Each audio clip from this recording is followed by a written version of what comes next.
Sara y Josué han estado casados por muchos años. Viven en una pequeña aldea de Galilea y cuando se toman un descanso de las tareas del día, Sara decide compartir con su esposo un tema que la inquieta desde hace meses.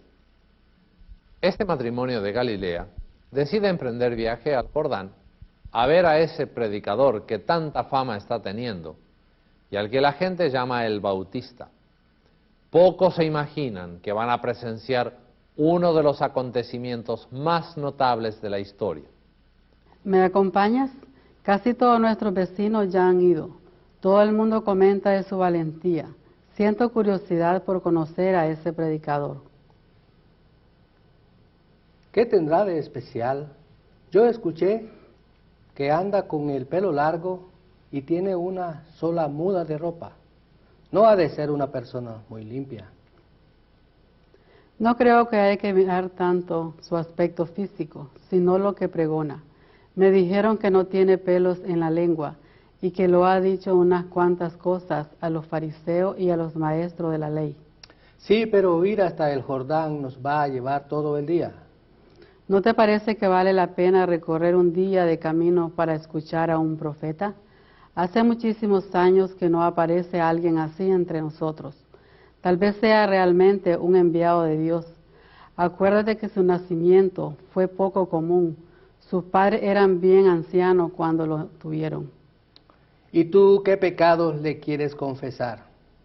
Parece que eso es lo que hace la gente cuando va a verlo. Además, dicen que bautiza.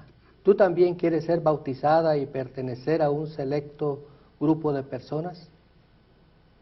No sé si quiero pertenecer a un grupo selecto de personas, pero no me vendría mal confesar mis pecados y dejarme bautizar.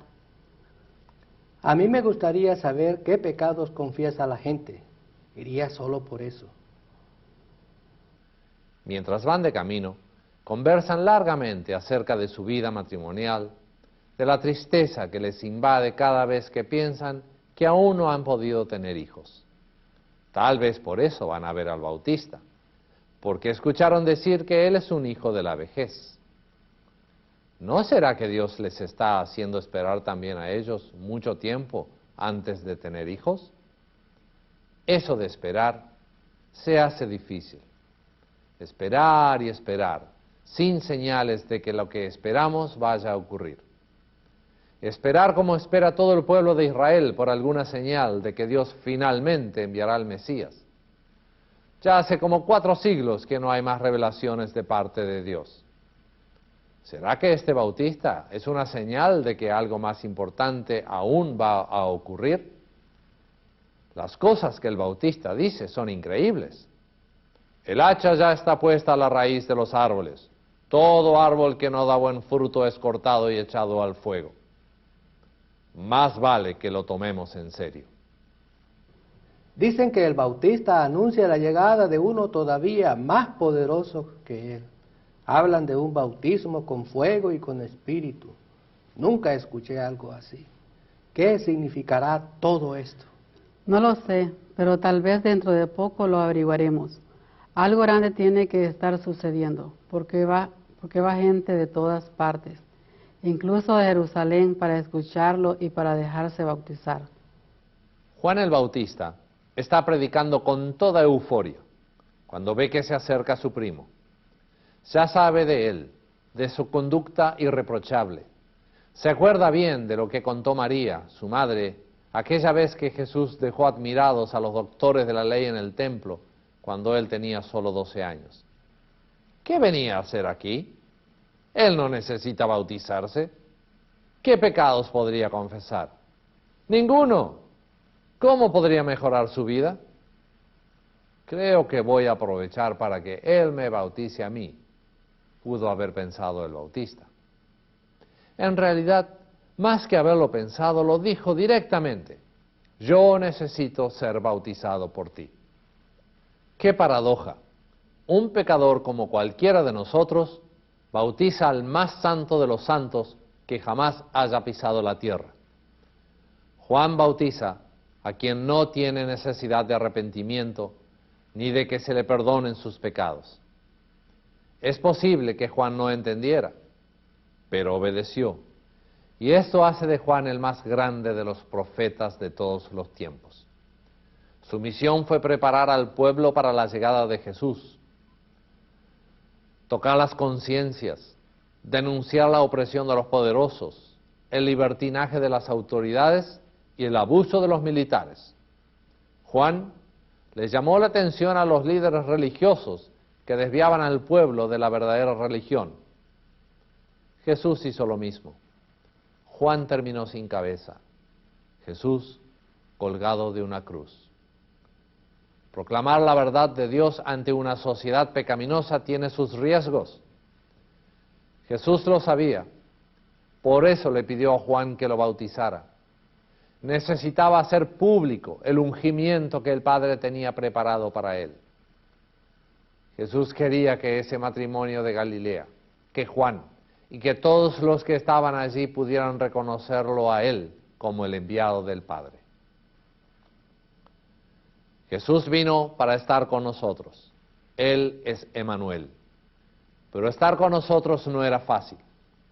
El poder del pecado se manifestaba en todas partes, en la soberbia de los poderosos, en las enfermedades, en la esterilidad, en la oscuridad espiritual. Jesús quiere cumplir toda justicia, comenzar su ministerio con el aval del Padre Celestial y con el poder del Espíritu Santo. No hay otra forma. Se requiere toda la fuerza de Dios para vencer la oscuridad que rodea la vida humana. Dios Trino estuvo presente en el bautismo de Jesús, manifestando su buena voluntad hacia su creación. ¿Viste lo que acaba de suceder? Nunca experimenté algo semejante, jamás respiré un aire tan liviano, ni vi un resplandor tan grande sobre el Jordán. Casi no puedo creer lo que estoy viendo. Más vale que lo creas, porque yo también veo lo mismo. Vamos, quiero ver más de cerca a este que quita el pecado del mundo. Tal vez tenga alguna palabra de aliento para nosotros. El matrimonio de Galilea no se sintió defraudado, como no se siente nadie que reconoce a Jesús como el Cordero de Dios que quita el pecado del mundo. Había valido la pena dejar las tareas del campo para salir a ver al Bautista. Al final, se encontraron con Emmanuel, con Dios mismo, que se hizo bautizar para cumplir toda justicia y así estar con ellos para siempre. Jamás olvidarán esa experiencia. Juan el Bautista tampoco la olvidaría. Más adelante, cuando su valiente denuncia al rey de Herodes lo llevó a la cárcel, pensaría profundamente acerca de todo el ministerio de Jesús y le mandaría a preguntar: ¿eres tú aquel que había de venir o esperaremos a otro? La respuesta de Jesús no se hizo esperar. Los ciegos ven, los cojos andan, los leprosos son limpiados, los sordos oyen. Nadie más que un Dios amoroso y profundamente conmovido puede hacer esos cambios en la vida de la gente. Juan habrá quedado satisfecho con la respuesta.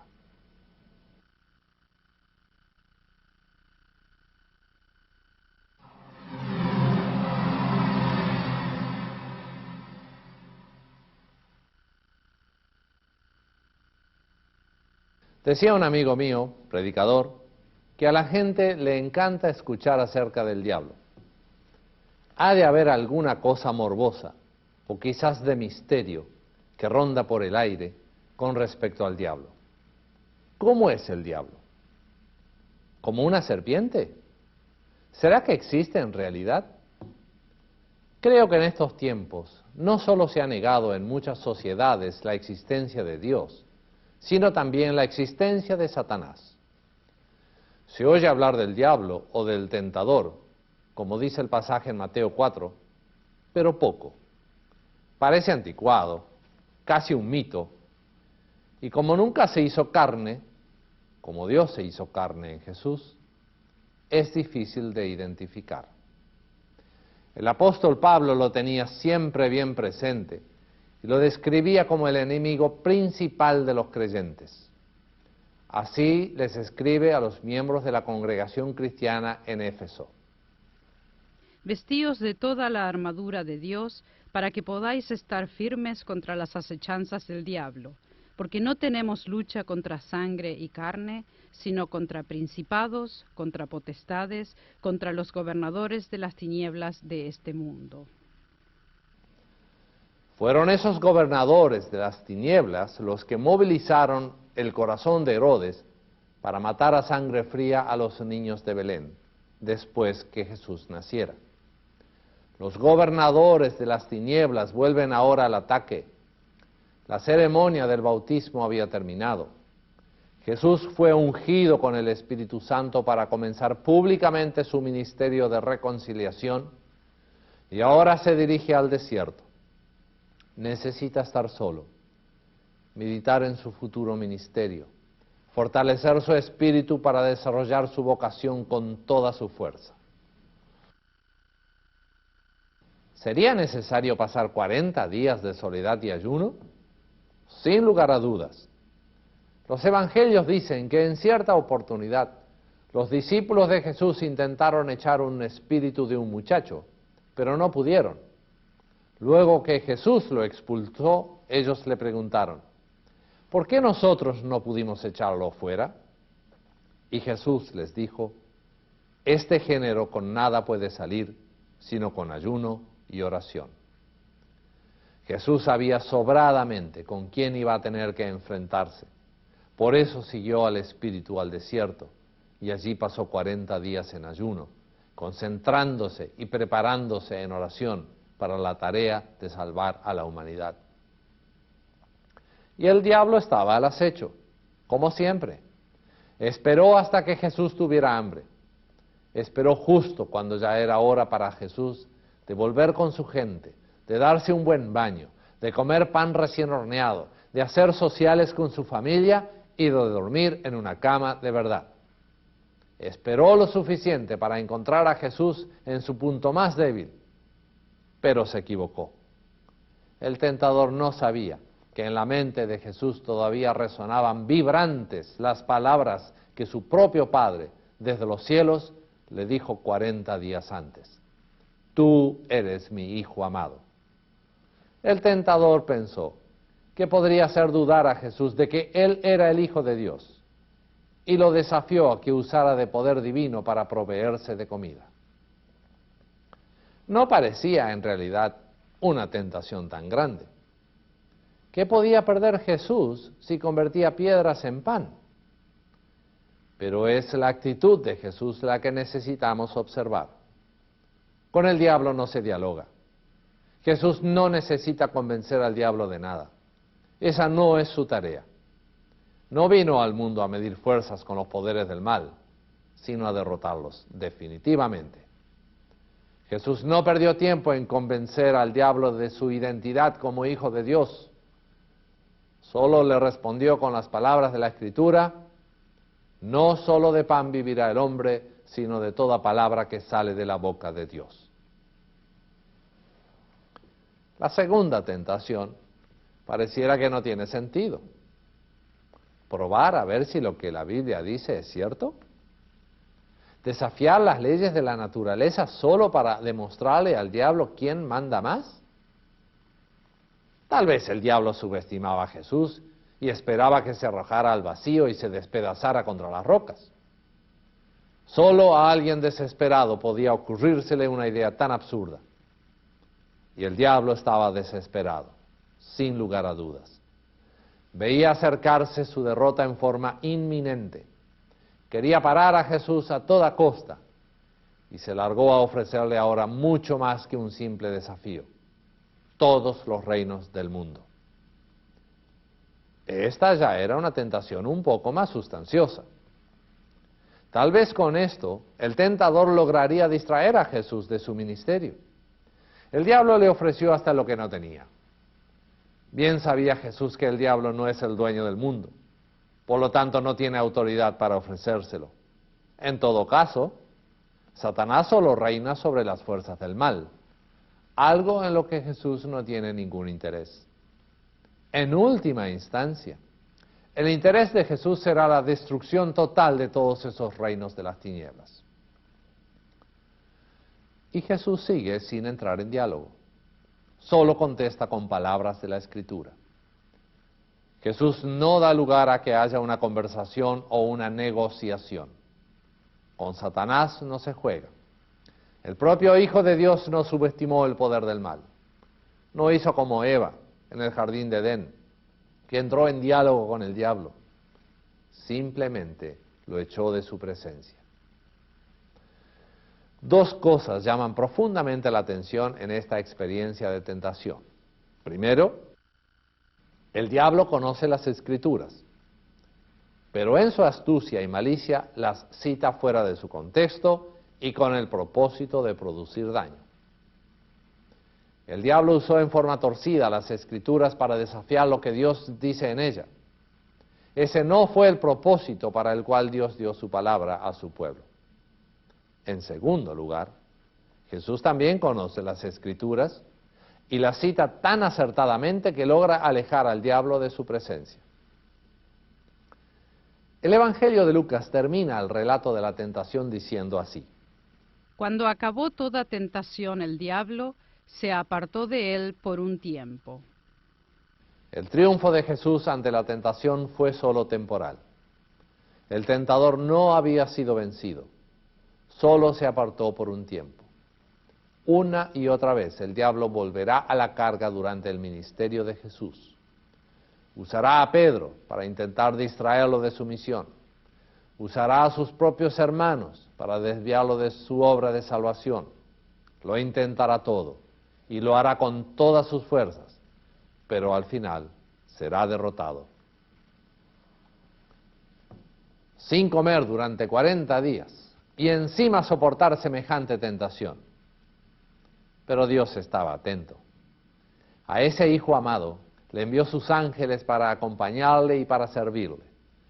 Dios estaba observando detenidamente los progresos de su Hijo en su obra de salvar a la humanidad.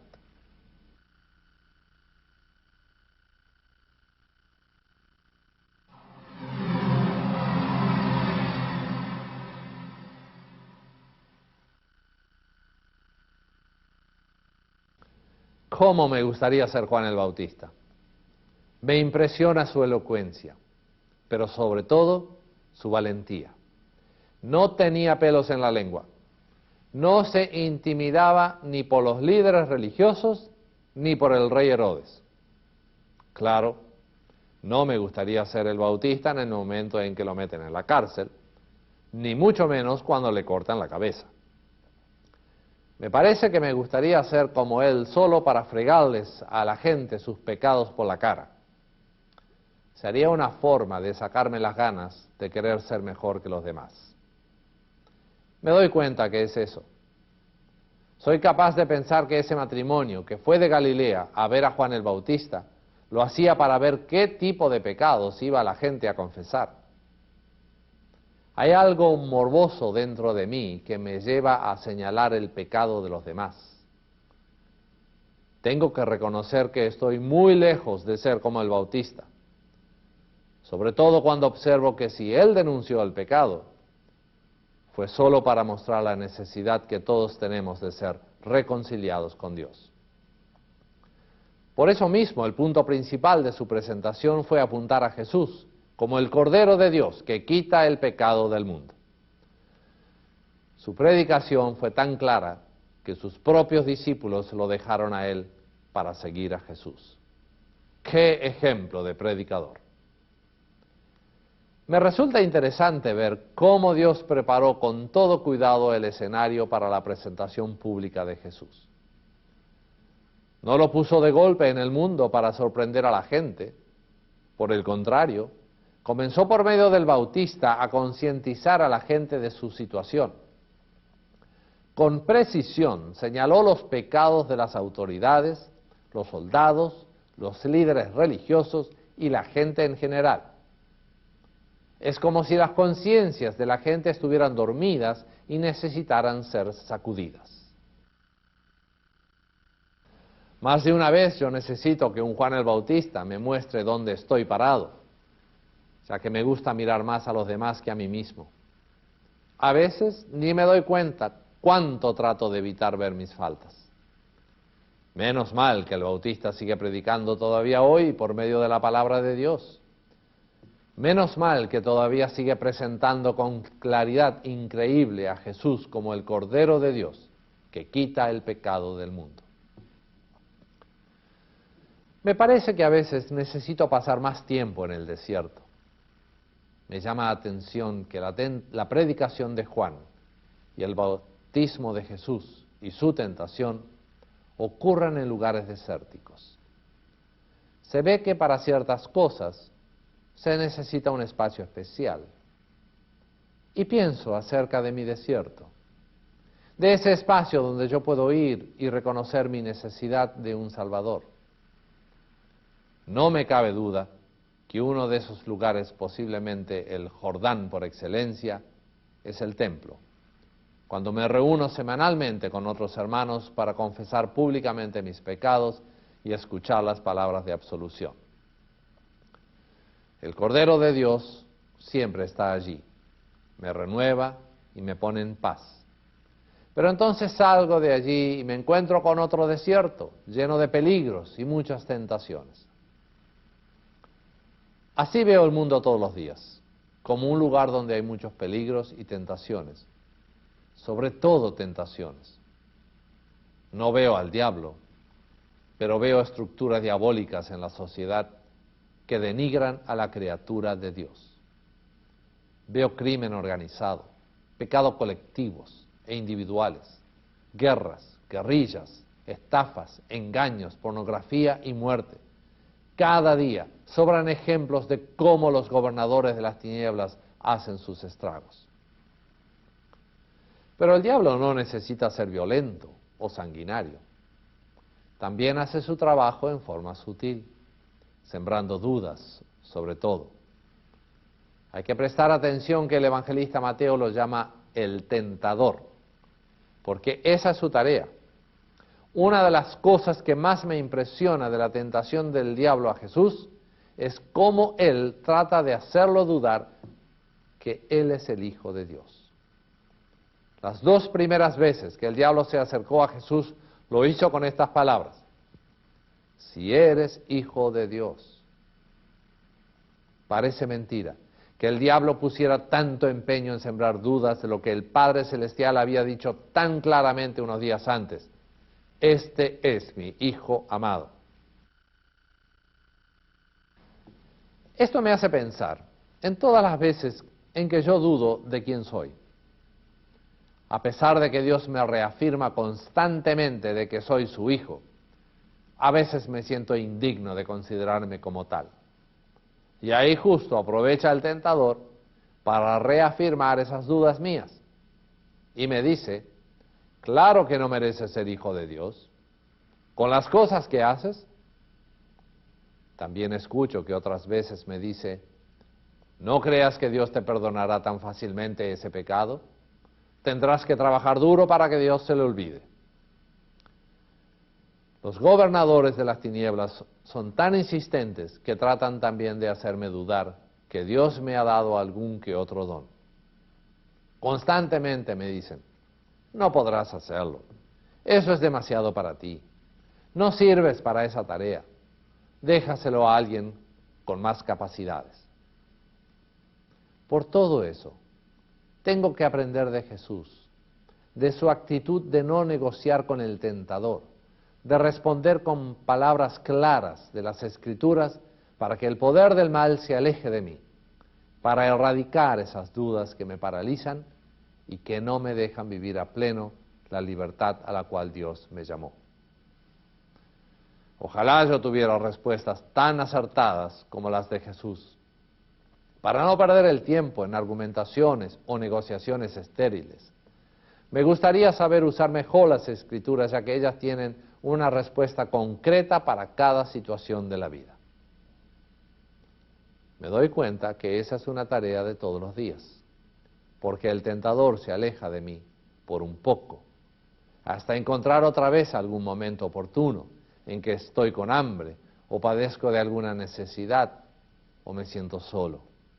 diariamente. Me tengo que concentrar en la oración y en la palabra de Dios para que la conexión con el Padre Celestial se fortalezca. El apóstol Pablo me sirve como ejemplo. Su actitud hacia la vida y el ministerio es digna de imitar. El mismo que dijo que nuestra lucha es contra principados y potestades y contra huestes espirituales de maldad, también afirmó: todo lo puedo en Cristo que me fortalece. Estas palabras me alientan, como también aquellas del apóstol Juan: mayor es el que está en vosotros que el que está en el mundo.